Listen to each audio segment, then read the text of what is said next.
Hey now folks, my name is Nick, this is my channel Board Game Brawl, and this is episode 1 of Board Game Basics. This is a video series that I wanted to start to sort of help people who are new to modern board gaming transition into the hobby in the most painless way possible. There is a lot of technical jargon involved with this hobby. It can be very difficult to figure out what types of games that there are and what they all mean, like worker placement and card drafting and collectible card games.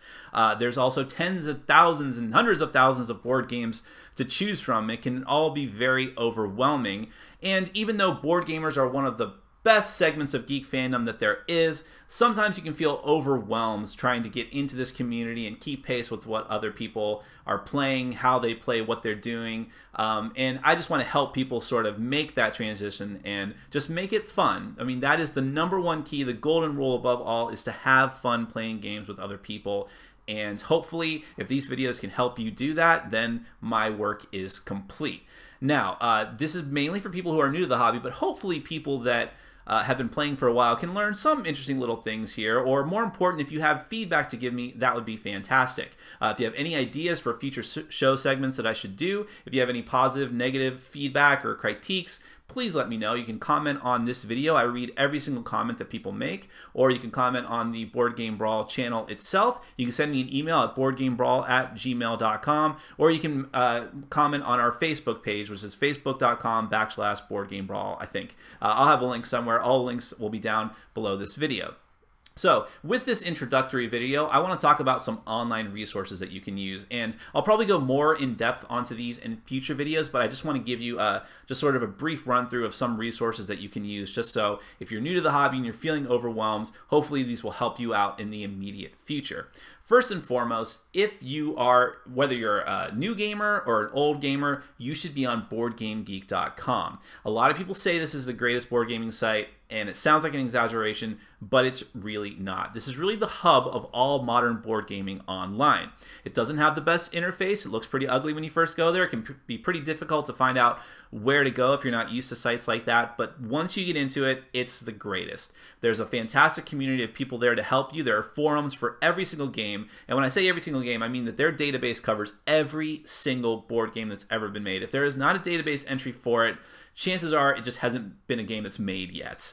So every game has its own forum. There are general interest forums. If you have a question, you can ask a question there. It will be answered immediately. I guarantee it. There will be someone there to help you. Like I said, board gamers are some of the kindest, most welcoming types of fandom that there ever is or ever was. And there's just everything there on that site. There's images, there's videos, all kinds of useful things, contests, and it's just a great resource, and you should definitely be checking it out. Now, there's a lot of other different sites you can go to as well, but I really don't have time to go into all of them. But I will give a special shout out to BoardGaming.com, which is a sort of newer site. I think it just came out within the past year, that has a much more user-friendly interface. It doesn't have as much information. The community isn't as big and grandiose as Board Game Geeks yet, but it's definitely a site to check out, and I actually want to get more involved there, so I'm going to give them a special shout out. It could be very user-friendly for new people to the hobby. Now, it's all well and good if you have resources online to check out to get information, but what it all comes down to is actually playing these games. So if you're having trouble finding people to play with in your particular area, maybe you just want to find more gamers, or you're interested in starting your own particular group, breaking away from other groups that you're involved with, then there are some online resources for that as well. The #1 site that I use is meetup.com. I actually have my own board game group that I host 2 times a week, and I do it through Meetup. It's the same name, Board Game Brawl, if you're in the South Florida area. But you can set up a Meetup group for anything, and there are more and more board game and card game groups being started every single day. So you can either go there and find one that's in your local area, hopefully within driving distance, or you can start your own group, which is not that expensive, and it's very, very useful. A lot of people don't want to spend the money for it, but it can be very useful to have one place where people can go to RSVP for your meetups, have everything laid out for them. They have message boards for every meetup so people can actually talk and communicate with each other, and it's just a great site for that. Facebook, I don't want to overlook them either. Facebook is very good if you have a group of friends who are really into board gaming, but you just need to coordinate them all together. You can create a group on Facebook for your game group, and it really only helps if these are people that you already know that are your friends. It's not really good for meeting new people, but it is definitely a resource that you can use. Now, moving away from the online world, you can always go to your friendly local game store, which is, I'll probably do a whole other segment on this in the future, that we call them FLGSs, if you ever see that that acronym online. But your friendly local game store is, they're kind of going away. They're not as prevalent as they used to be, but hopefully there's still some in your area, and it's still the best way to meet new people, to have space to play, and just be in an environment with fellow gamers. And, you should support them too, if you can. I mean, there's a lot of good deals for board games online, but if you can get them through your friendly local game store and support them for letting you play there, that's a good thing too. A lot of stores will let you put up notices if you're looking for new gamers, just saying, hey, we're meeting on Sunday. If you're interested, please call or email me, things like that. Every game store I've ever been to has at least been helpful enough to do that if you go to the right store, and it's just a great place to go.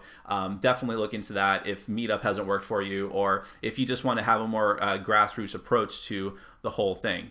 And there's a lot of other online resources you can use too.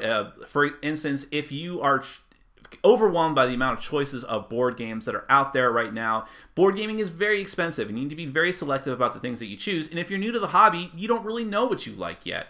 So one thing that you should check out are board game video reviewers. And I'm not just going to shamelessly plug myself. There are a lot of other board game reviewers that I've either been inspired by or that I consider my colleagues who do very, very good work. Probably the number one is the Dice Tower, hosted primarily by Tom Vassell, but he also has a group of contributors as well. He does board game video reviews. He does the original thing that he did was podcasts, and he also has a group of contributors who contribute videos, other podcasts as well through his Dice Tower network.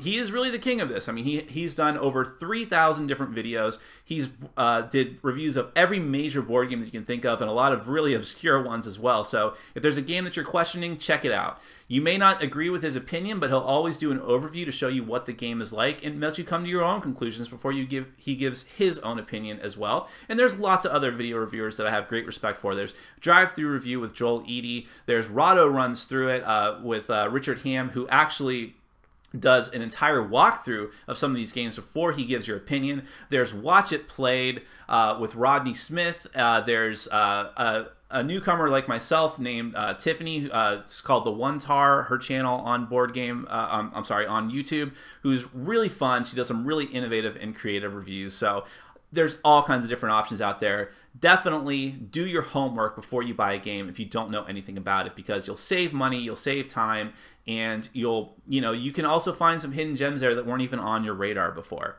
So that's about it for this introductory episode. We're going to go through a lot of different things in the episodes to come, different game mechanics like worker placement, drafting. We're going to go through different ways to help you transition into the hobby, like focusing more on what your game store can do for you, and what online resources you have available to you. And we're just going to have a good time traveling through this hobby that I love so much and that I really want to introduce more people to. So my name is Nick. This has been Board Game Brawl's Board Game Basics, Episode 1. And remember, in order to brawl, you got to learn the basics. Take care.